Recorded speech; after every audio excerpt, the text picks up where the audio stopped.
A roster of nearly 500 people listed as dignitaries were on hand for the groundbreaking ceremonies of the Dallas-Fort Worth Regional Airport, which will be the largest and most modern such facility in the world. This ceremony is symbolic of the actual construction, which begins immediately under a contract totaling over $17 million.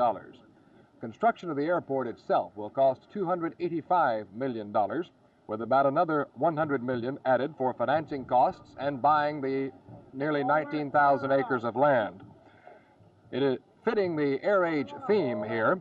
Dallas Mayor Eric Johnson, who is chairman of the airport board, and Vice Chairman J. Lee Johnson III arrived in a helicopter along with Secretary of Transportation Alan Boyd.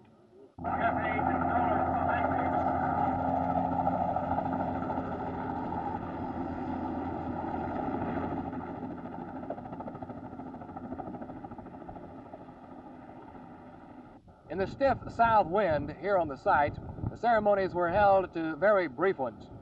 Airport Manager Thomas Sullivan was master of ceremonies, and there were remarks by Dallas Mayor Eric Johnson, chairman of the board, and also J. Lee Johnson III, the vice chairman of the board.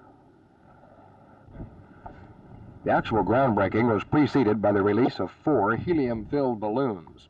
Persons who find those balloons can return them to the Regional Airport Board for a prize.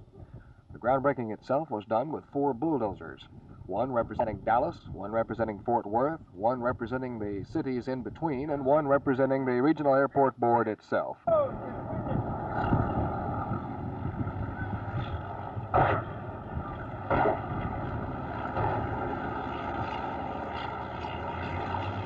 Secretary of Transportation Alan Boyd also spoke of cooperation and the need for continued planning in his remarks at a special luncheon following the ceremony.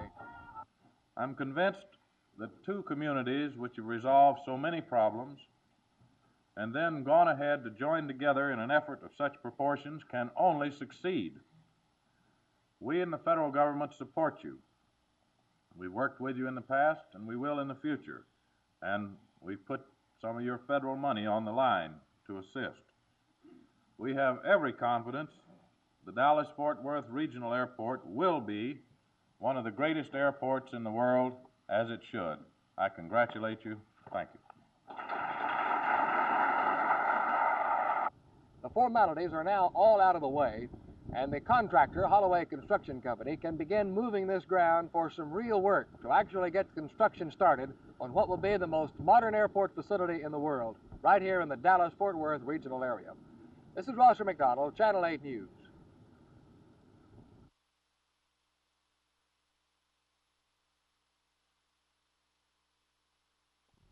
At tonight's meeting, the Fort Worth School Board will be considering whether or not school books should more clearly identify the roles of the various races in American history. Mr. Trulson, do you find this a legitimate issue? Yes, we feel like that this is a legitimate request on the part of some of our ethnic groups.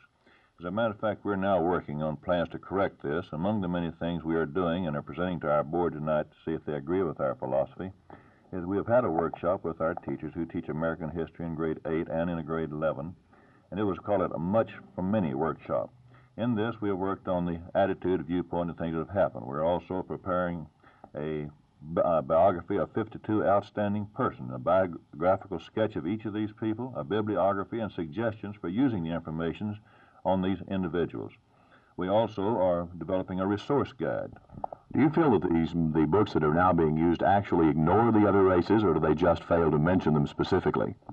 Well, I don't think ignore is a proper word. I think they have minimized would be a better way. In other words, this has been, the United States has been operating more or less a dual system for years, and it's taken the textbook people time to get to it.